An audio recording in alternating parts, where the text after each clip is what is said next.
So today we are working on this Fiat Panda. We will be changing the entire engine.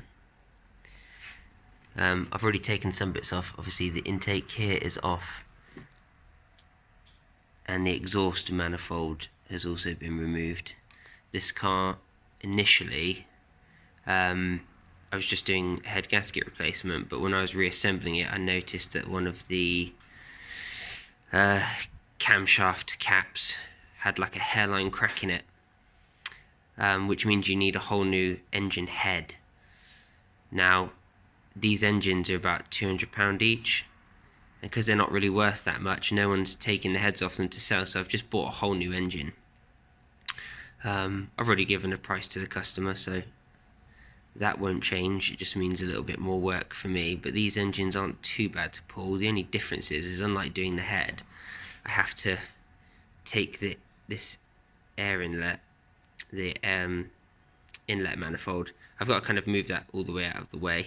I might get away with the exhaust side, just be able to push that a little bit closer to the radiator. You can see there's a little bit of room, and then I can pull it on up.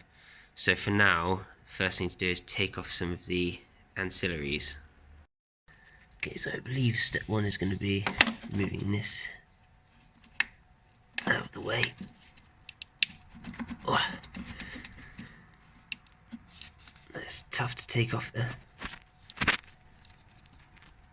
Why are you stuck? Oh right, it's stuck on that. Oh well, that's lame. So you can't actually unplug this because that bracket's in the way. No, it's not. It almost is there. That was a bit tight. Okay, that's out. Now hopefully the air inlet will have a little bit more movement.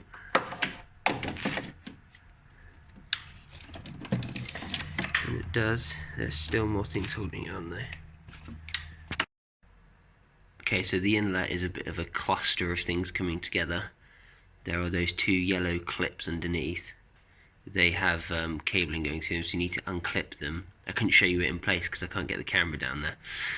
And then there are two electrical connectors down there which you need to unplug. They're not interchangeable, so you don't need to worry about getting them in the wrong place. You need to unplug the coolant temperature sensor, and then you need to take off the coolant pipe that goes into the hardwall, and then I think it should come out. So to disconnect the fuel line from the inlet manifold, well, it's actually from the fuel rail, but they're all connected, you have to push in these two sides here, and then there's a pipe on the inside that pulls out. So this pipe here is the fuel pipe, and you can see there's these two little rings. That's basically what clips in, so when you push in the tabs, it has like a little bayonet fit on the end of it, and once you push them in, it enables you to pull the pipe out. You have to pull quite hard though. So there are two sensors down here which you have to disconnect, and then there are a couple just here as well which I need to pull off. Some of these are easier to take off than others. It's kind of hard to show you. Everything in the engine bay is always so close quarters. But basically down here you have to lift this tab and then push it forward. Just give it a real good push, and then it should just come off like that. See, now that's disconnected. It's in this clip here as well. Does that need to come off? Yes it does. That is on a little clip there, which you can just pull off at the bottom of this connector, so it slides onto this little peg. Just to pull that off, and then it comes, it should come out there. There's another little connector here.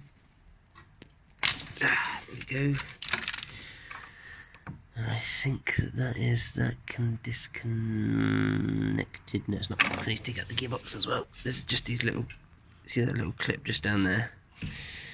This is what you have to watch out for, so you don't end up with any hung up cables, because that's where you end up in trouble if you rip one in half or something. Snap off a sensor or something. I've done that before. Okay, come on. There we go. Now that is apart, so you basically just get a little screwdriver in the middle here where my finger is, and then it just comes open, and then that enables you to pull the cable out, although this one here is also on one of those pegs. Come on, let me have it. I'm gonna need 2 hands for that one. Okay, so as you can see, we're starting to get into a bit of a tragic spaghetti junction here. So what I'm gonna do is just try and neaten things up a little bit, and just make a mental note of where everything goes as well. Just put this coolant hose, which has the thermostat housing in it, up to one side. That goes in here, but I've pulled it up and out of the way for now. We've got various different bits and bobs still connected down there, including the clutch, hydraulics, which is all going to have to come out. Also another sensor down there. See, these are the kind of things that you don't want to miss. The old sensors. There you go, that one there's out.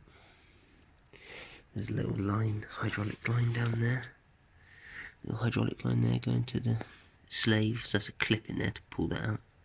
I'm just going to try and unbolt it and just, you know, move the whole thing as an assembly rather than unplug it from the car. I'm actually going to try and leave the gearbox sort of roughly in place if I can, but I'll probably have to pull it out with the engine. It might even be easier.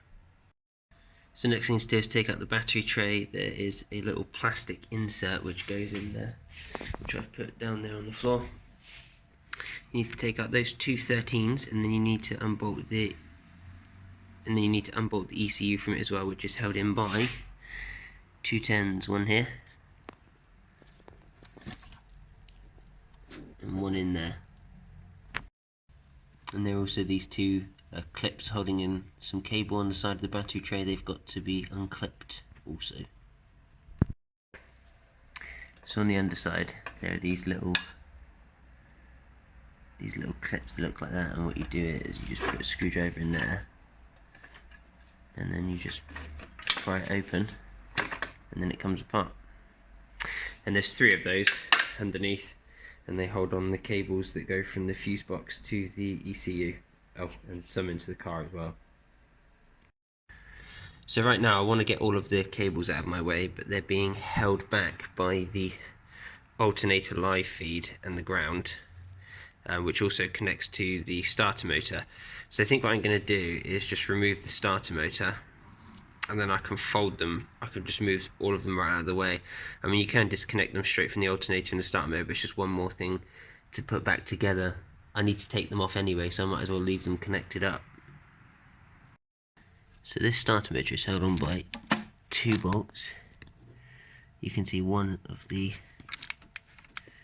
13s just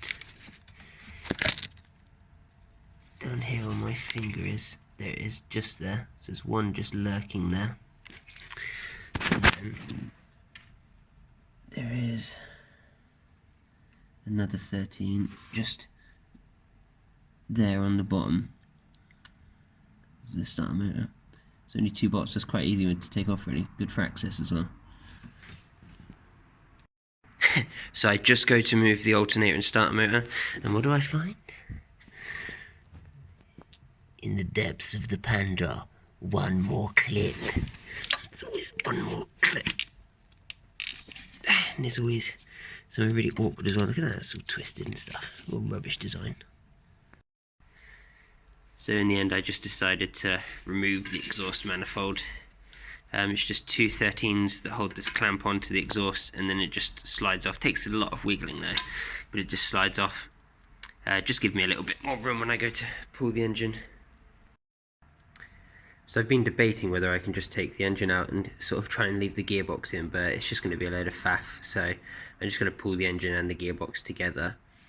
So the first thing to remove is the gear linkage cables, and one thing I've learned is there's nothing to pry on here, so I've given myself something. So I've just put the hammer here so I've got something to lean on, and then the clip just comes loose and you throw your light all over the place. This just makes it a lot easier. It's even harder. It's hard enough doing it like this with one hand. I need 2 hands for this. But basically, otherwise you have nothing to lever against. You're just trying to push up. I guess the other thing you could do is go from underneath and try and get a pry bar on it and hit it out with a hammer. that works too. So once you've got the clip out the other side, the next thing to do is to pop off the gear linkage. On this side, you see it goes onto that little dowel there. It's just a friction fit, so you just need to get a pry bar underneath it and pop it off. Sometimes they take quite a lot of force. And now that the gear linkages are out, I think that I just need to have a look around for any cables, anything that's still connected, and then it will just be a case of draining the gearbox oil and taking the focus, and taking the drive shafts out. See my breath? It's too cold for this today. So it started raining really heavily, which is obviously awesome, and I just need to break free this drain plug at the bottom of the gearbox and just drain out the gearbox oil before I pull the shafts. Okay, so now what you need to do is just take the nut off of the bottom of the tie rod end, and then give this part here a good old tap with the hammer. There you go, see it break loose, and then that's out. Just move that out of the way, and then I'll go and do the same on the other side.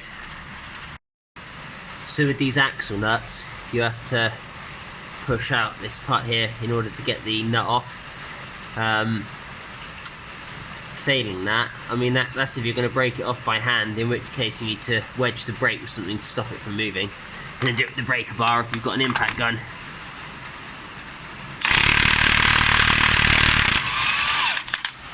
You don't need to worry about any of that, you can just whip it straight out.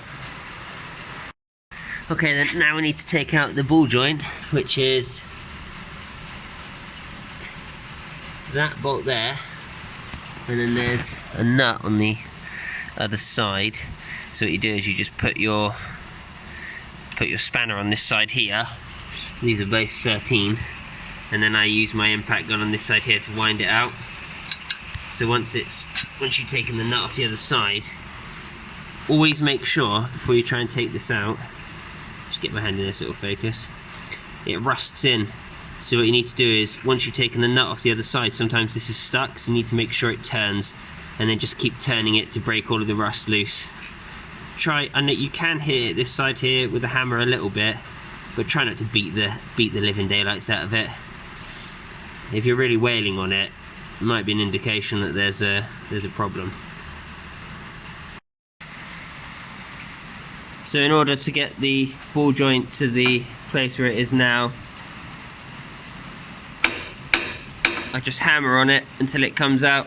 That only really works on small cars, or cars that are like new and aren't too badly rusted in. But on some cars you need to get like a bar, a really long bar in here and then underneath the frame of the car and jump on it. I actually have some pieces of wood down there. This is the really dirty one. I actually slide that in between and I use that to jump on because it's like 2.4 meters long. Most other people use like a scaffold tube or something there, or just one of those road digging spikes, whatever they're called. Once that's loose, you should just be able to pull the shaft out now, and you do that from over here.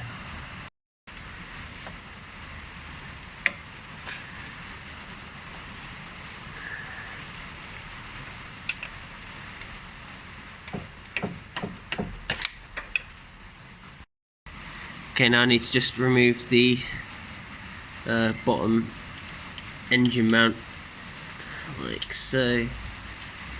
Just a nut on that side there, and then take the 3-bolt out. There we go. And now, she swings. Okay, so once the shafts are out and the bottom engine mount is out, I'd just like to focus my camera. So there's 2 bolts there that hold the slave cylinder in. So I just move the slave over to one side, put the bolts back so I don't lose them, and then there is a little, you can just see there's a bracket there on the side which I've pulled away. That is held on with 2 bolts which are 15mm. And then that's it now, everything is unbolted apart from that one gearbox earth strap there, which is held on with one little nut. I don't know what size that is, probably a 15 again or 13. and then it's just the two engine mounts on the top, and then it will come out.